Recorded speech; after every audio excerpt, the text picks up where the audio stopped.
Merriman, next is the movie Chuck Norris as a hard-boiled Chicago cop.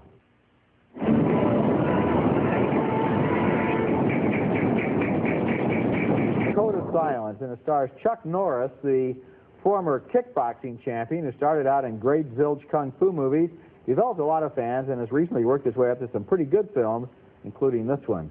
In Code of Silence, Norris plays a Chicago cop, an honest cop, who gets messed up with the mafia, drug dealers, gang warfare, and a mobster's kidnapped daughter who is innocent and who he's trying to protect. Like all Chuck Norris movies, this one has a lot of action. It also has some spectacular stunts and some great use of locations, like this scene, which was shot on top of an elevated train crossing the Chicago River.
Later in the film, Norris talks to a young cop who's covering up a murder by his partner.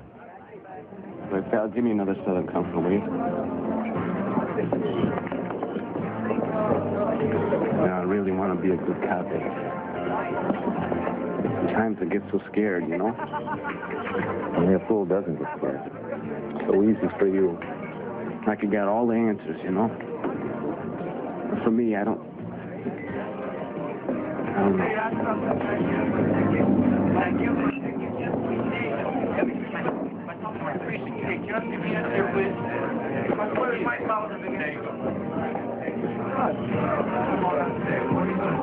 Ricky planted the gun in that kid. He just wasted him. Blew him away. And then I went right along with my partner. Now I don't know what I'm going to do about that hearing tomorrow. Tell the truth. See? You make it sound so easy. Chuck Norris has some of the same appeal there, I think, as Clint Eastwood, who was kind of a taciturn sort of exterior and a feeling of great strength. Code of Silence is remarkable mainly because it does exactly what a thriller is supposed to do, and these days, that's remarkable. It gives us interesting characters. It tells a good story. It has great stunts and great action sequences, and I think that's what we want when we go to see a thriller. Chuck Norris is good in this movie because he doesn't grandstand. He plays a tough cop who doesn't make speeches. This movie's like a machine to show us how a good thriller can work, and it works so convincingly that by the end, when Norris has called in an automated armored tank as his secret weapon, and these movies always seem to end with the hero bringing in some previously undisclosed weapon or gun of some sort. Well, we know that this tank doesn't exist in the real world, but somehow that doesn't even feel like a gimmick in the movie because Norris has made his own character so believable. I like this movie. I was surprised by it. Yeah, I was surprised by it too because frequently in Chuck Norris's pictures, the good and the better than, the good, the bad, and the lousy, what's happened is the action stops so he can show off his kung fu kickboxing because he thinks that's his main strength. Well, I think he should realize now after this picture, and I guess he has realized, he doesn't need to rely on that anymore. He can be a good, serviceable action hero, reminding me more, frankly, of Steve McQueen because of his stature than Eastwood. And what he does here well is he plays a part of a city story.